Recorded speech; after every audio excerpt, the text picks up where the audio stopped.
Hey everybody, welcome back to another Deck Profile Friday. Last week I was celebrating Canada Day long weekend with the family, and that was awesome. And took an extra long weekend, including the Monday. Which obviously in the U.S. is the 4th of July. Um, yeah, it was just awesome to celebrate both countries, as I would just respect with like obviously like the wars and stuff, and what each country gave, right? And yeah, I enjoyed that, and yeah, it was pretty awesome. Yeah, so for today we are actually going to be revisiting a deck that I did, I think it was 2 or 3 weeks ago, and it was the Hisuian Decidueye VStar deck with Mighty Yenna. And I did a complete revamp of the deck, as I wasn't really too happy with the way that it was playing.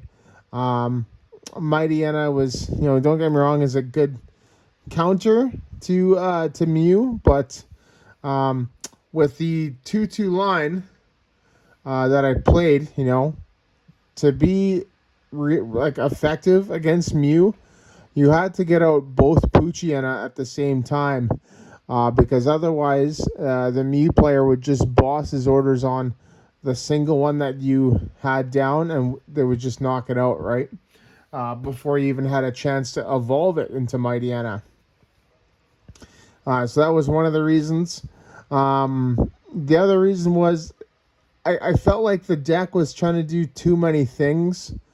I was trying to attack with Decidueye V-Star, by getting energy into the hand. I thought I was trying to, um, power up things on the bench, and I wasn't so sure that that was needed, because you do play double turbo energy, which actually speeds up the process, right? You just attach a fighting, and then the next turn you just attach double turbo, right? So you don't really need to speed up too crazy. And yeah, it wasn't too, like I said, it wasn't too bad. But the last thing, the most important thing that I didn't like is I just felt like I was missing a lot of um, good cards in the list.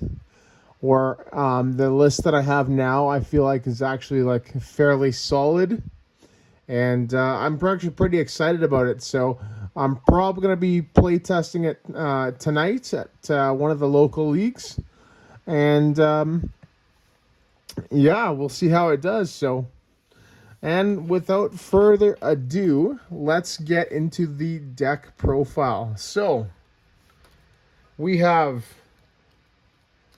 the probably I'd say probably the main attacker of the deck now. 3 Arceus V Star and 4 Arceus V. So I'm treating this, like all the other decks out there, like Arceus Duraludon, Arceus Inteleon, Arceus Charizard, right? Where you just want to start with him. You just want to start with Arceus, as it's so good. It's literally the best, probably the best Pokemon in the game right now.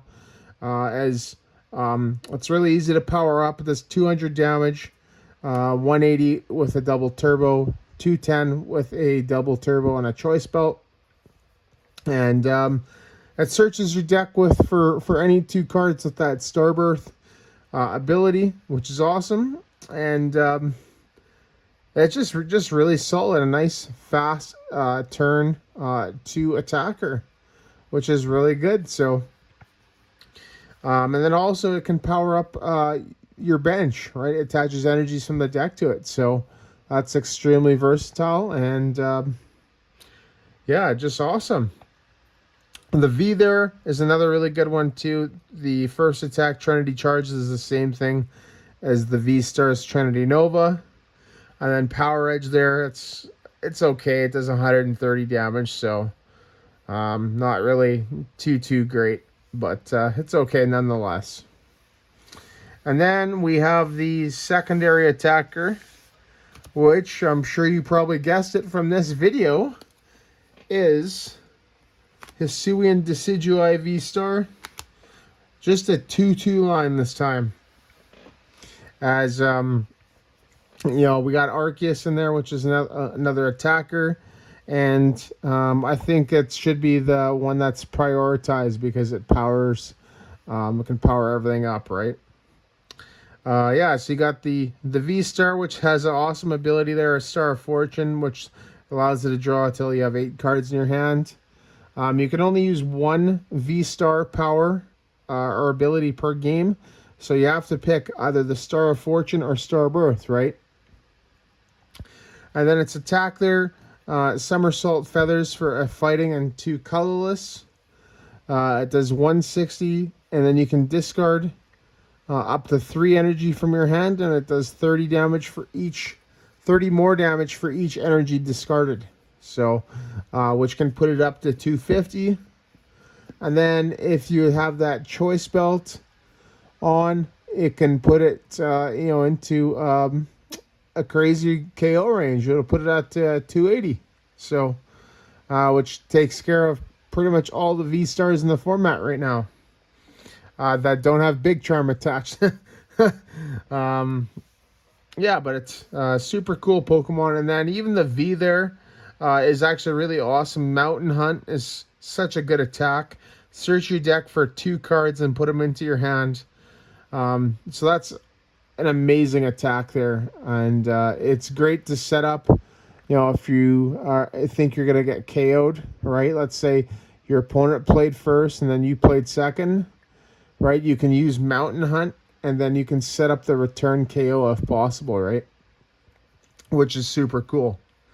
And then close quarter shooting, it's okay. It's not affected by any effects on your opponent's active, which is okay, which is cool. So, and that is the secondary attacker for the deck. Now, one thing that we did keep is the Bibarel line. We played 2. A 2/2 line. So Industrious Incisors there is an actually a really amazing ability. It's pretty much like the Octillery from X and Y and Sword and Shield. The Bidoof there is pretty much just to evolve into the Bibarel. So cool. And then lastly, the last Pokemon that we have is a single Crobat V, just to draw cards. With Dark Asset there, draw cards until you have 6 in your hand. So pretty cool. I could possibly add the VMAX in here, right? If Mew starts getting pretty big, you know, I think it's still a good deck, but the popularity of Mew has dropped, and that's why I do not have any dark types except for this in the deck, right? And I'm not really too sure that's needed anymore. I think Mew's going to pretty much go away. I don't expect it to get too big anymore, but, you know, anything can happen, right? With Worlds coming up, that is. And that is it for the Pokemon. So now into the trainers, supporters, and stadiums. So supporters, we got 4 bosses orders. 4 Professor's Research, 3 Marnie, a Sharon's Care, a Grant, a Raihan, and a Roxanne. So this is the supporter lineup. I think it's actually pretty good. Roxanne there, so we'll go backwards. Roxanne there is actually a great come from behind card. It can put your opponent to 2 cards. Which, you know, if you're able to get the KO on their main Pokemon and they don't have a way to recover, you can pretty much win the game. Raihan there is another great card. Get an energy back and then search your deck for any 1 card. Right, that can open up so many plays. Grant is actually really good. It's a free discard as well with things like Quick Ball and Ultra Ball. And Research. Like, you don't even feel guilty if you discard it with Research. Right, because you can just recur it back, and that's actually really good. because it combos well with the Bibarel there. It actually will it'll actually let you draw one more card, right? Because you're dropping 2 and replacing it with 1, so you're able to draw 1. Sharon's Care there. So obviously this is Arceus. So with Arceus, it's good at taking care of the damage. It's pretty questionable to me. I'm still trying it out, but we will see. Marnie there is another good straight draw. Research is another really good draw card.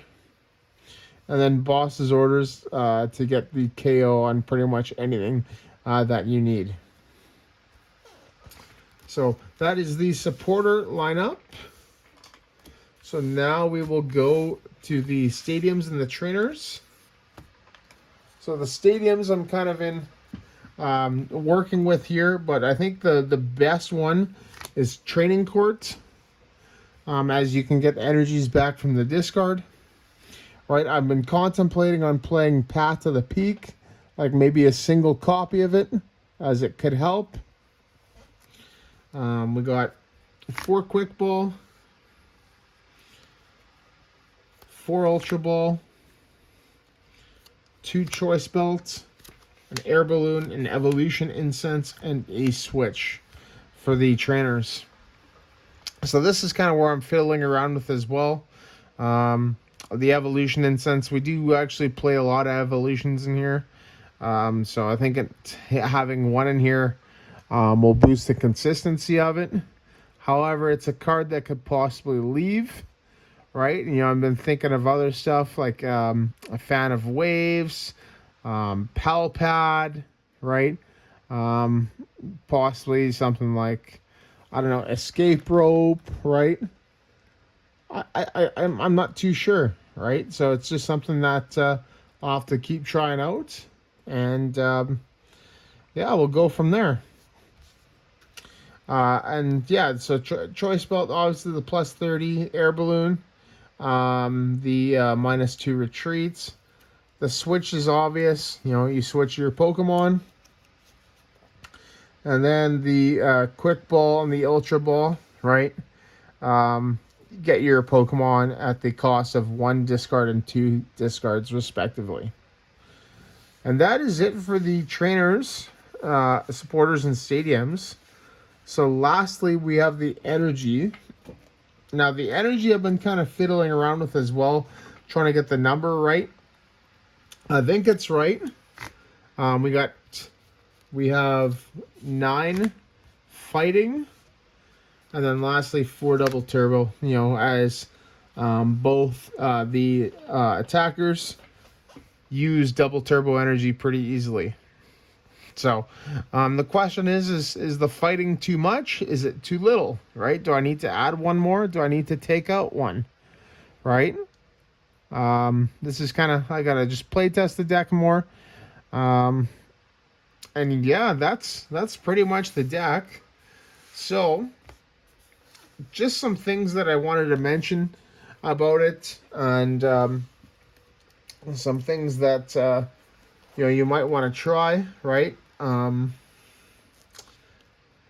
How do you deal with Palkia, right? I think there's a couple ways that you could do it. You can play that Jolteon with the memory capsule, right? That's an option to shut off all water abilities.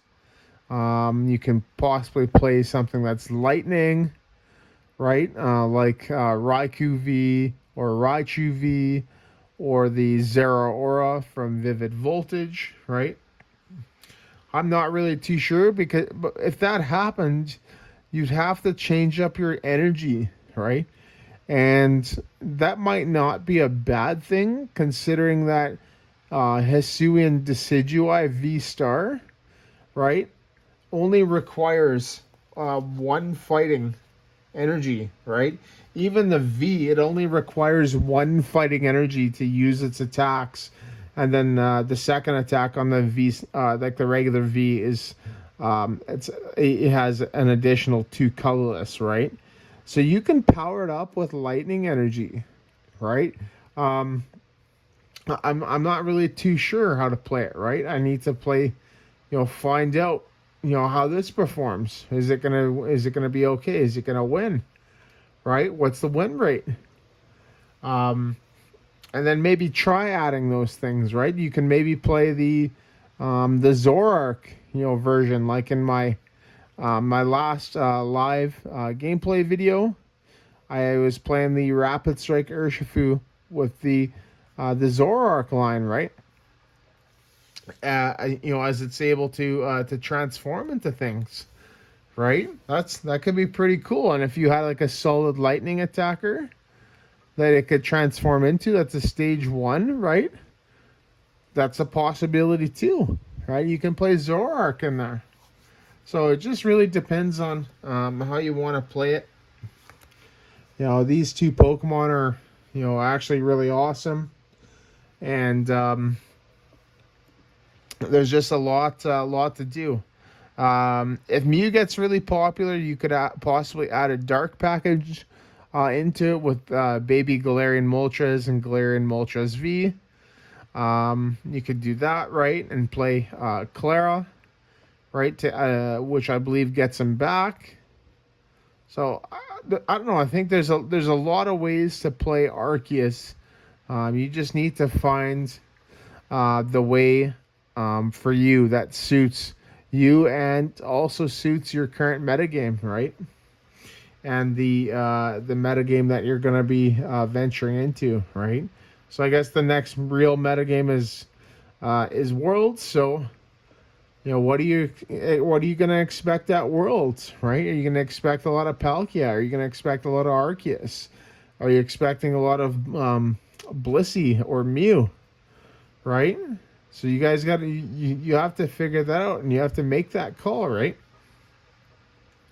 And yeah, so that is the deck. I'm gonna be trying it out later tonight, and we'll go from there. So I might do a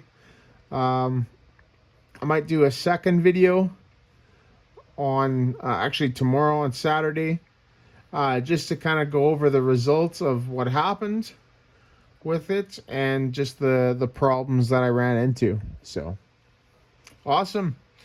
Thank you so much for watching, everybody. Go ahead and give the deck a try. Let me know what you found out with the deck. Did it work for you? Did it not work for you? What went well, what didn't go well, right? And I'm always looking for improvements as well on my list. That's the thing too. I like two-way two-way responses, right? Because all we're really trying to do is just to help each other, right? So yeah, let me know what you think, and thank you so much for watching. If you enjoyed this video, please give it a like and possibly subscribe to the channel, as I'm trying to put out some quality content regarding like the openings, regarding the live gameplay, and obviously the deck profile Fridays. So those videos take place. The openings are every Sunday. The gameplay / ranting about PTCGO is on Wednesdays, and then Fridays is deck profile Fridays. So, and yeah, we've been doing this since November. November, the deck profile Fridays, and then the openings I think have been happening since like September of last year. So we're actually coming up on the 1 year mark, and yeah, pretty happy with that. So it's been a lot to learn and a lot to grow from. So, but we're gonna keep pushing, get that to 200. So, all right. Awesome. Thank you so much, everybody, and see you in the next video.